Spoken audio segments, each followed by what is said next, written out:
Kisah dalam sejarah yang terdengar aneh tapi nyata.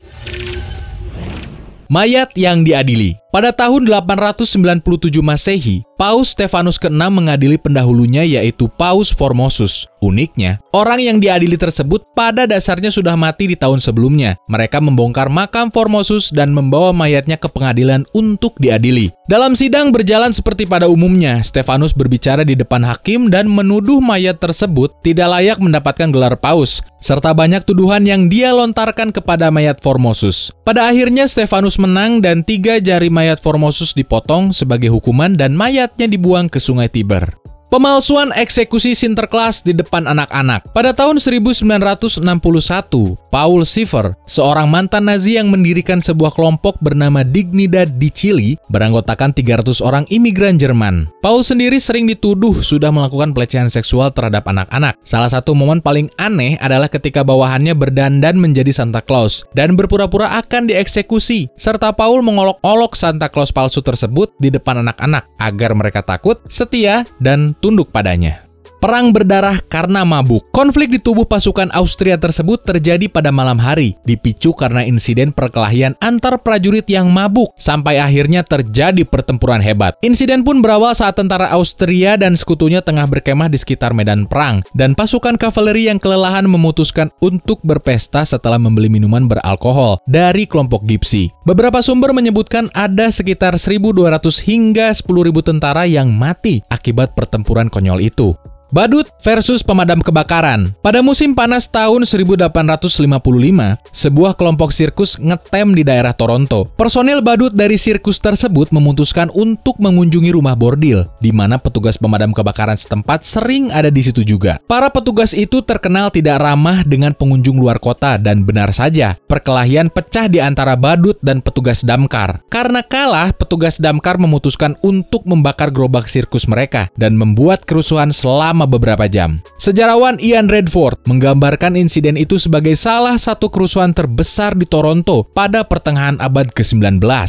Menang maraton karena naik mobil. Olimpiade tahun 1904 merupakan ajang perlombaan yang bisa dibilang paling konyol dalam sejarah. Pasalnya, seorang pelari maraton bernama Frederick Lours menang dalam perlombaan tersebut karena bantuan sebuah mobil. Dirinya menaiki mobil di 10 mil terakhir menuju garis finish. Lours dinobatkan sebagai juara dan diberi hadiah, namun akhirnya dia mengakui kecurangannya dan didiskualifikasi. Kucing jadi mata-mata. CIA pernah membuat sebuah penelitian tentang hewan yang dijadikan mata-mata. Salah satunya adalah kucing. Program tersebut diberi nama kode Operation Acoustic Kitty. Para ilmuwan memasang mikrofon, pemancar, dan antena ke seekor kucing. Petugas kemudian melatih kucing tersebut untuk pindah ke titik strategis sehingga agen bisa menguping pembicaraan musuh. Tapi akhirnya operasi tersebut gagal karena kucingnya tertabrak mobil.